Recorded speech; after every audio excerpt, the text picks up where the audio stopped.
Swift. Bring on the World Cup. This is Maruti Suzuki Arena presents ESPNcricinfo Match Day. We're all set, we're all excited, we're all going to focus on one tournament, the flagship event of our sport over the next 40 days or so. So too is Anil Kumble, who's back in studio. I'm delighted to have him. It's a very warm welcome. Maybe Anil and me will join in welcoming Dale Steyn to studio. Welcome, Dale. It's wonderful to have you here. Thank you.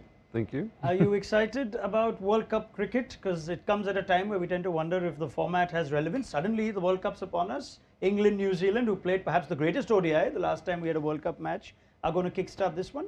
Excited? I am. I love the 50 over World Cup, you know. I think when I cast my memory back to when I first started playing cricket, like it was like 92, that World Cup was the one that kind of like kickstarted my love for the game. So I know we play a lot of T20 cricket and World Cups and everything like that, but 50 over World Cup cricket seems like the one that really counts for me. Yeah. If there is a team that can take credit in keeping the interest alive, you have to say it's England. The revolution after the 2015 World Cup, and culminating with a win in 2019, as they start their campaign against New Zealand and Ahmedabad, are they still the same force? They are. Yes, it's in India. It's not in their home ground. But if you look at this England lineup, all of them have had some opportunities in India for a long period of time. So it's not alien conditions that they'll walk into.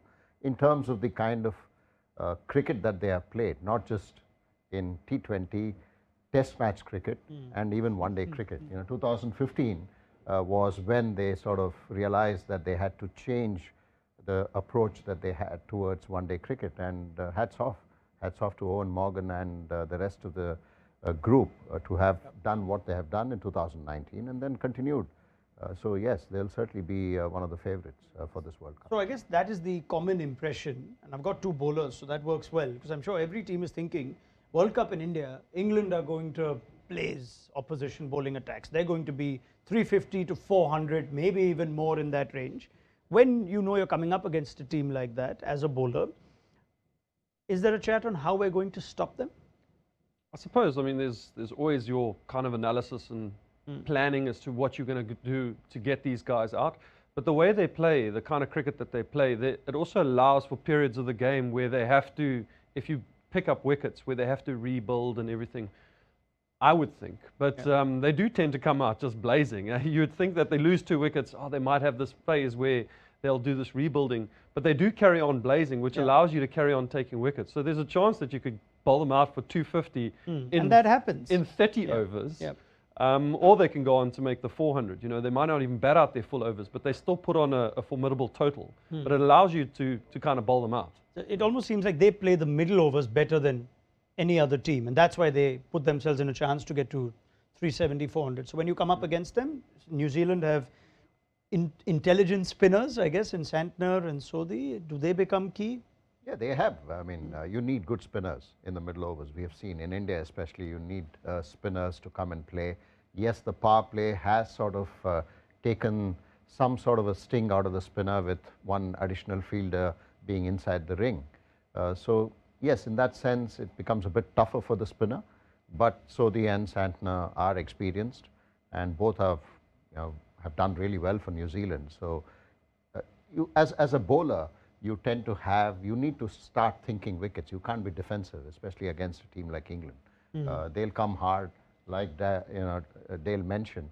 They could get blown out in 35 overs, but they'll still end up getting 250. So you just have to keep that in mind that you may get hit for boundaries, but you just have to still keep thinking wickets. So your advice, if you were coaching that New Zealand team, is let's not get into defensive bowling, which is a term that we hear often in T20 cricket. No, you can't. I mean, we saw that in the Asia Cup as well, when I think Pakistan literally took the top order of India in the first few overs and then went very defensive. You can't be like that against England. You have to bring on your best bowlers and keep getting wickets, and that's the only way that you're going to stop them.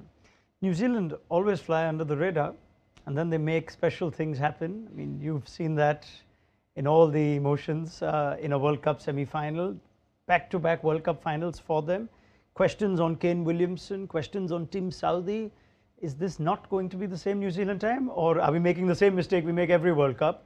should never underestimate New Zealand. Yeah, I don't think you should underestimate them. They're like, when it gets to these tournaments, they kind of know how to play tournament cricket. That's why they've made a couple World Cup finals, and in every tournament they kind of go to, they're always there and thereabouts.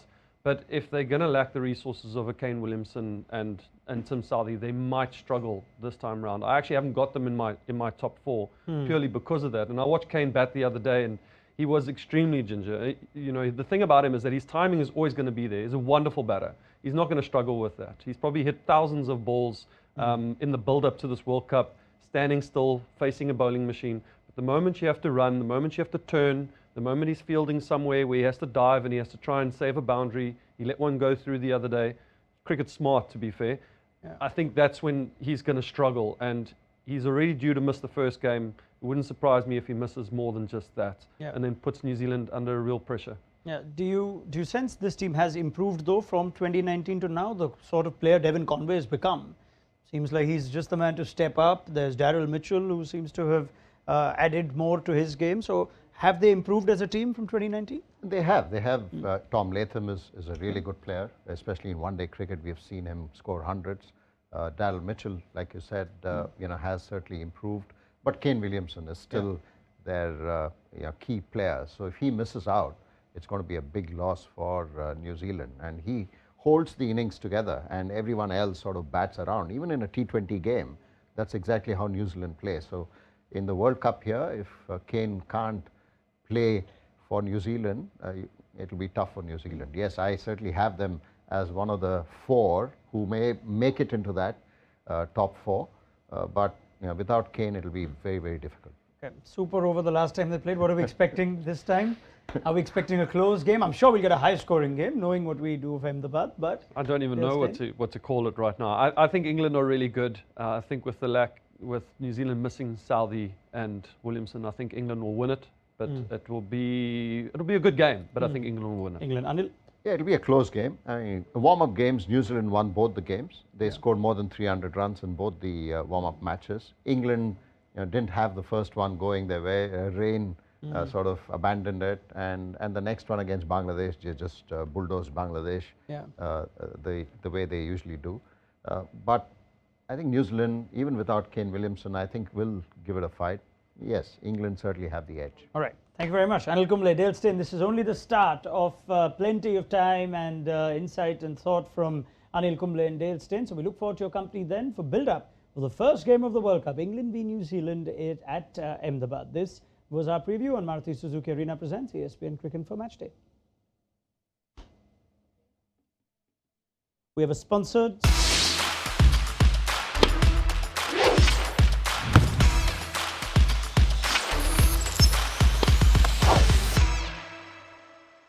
stunning looks, then swift,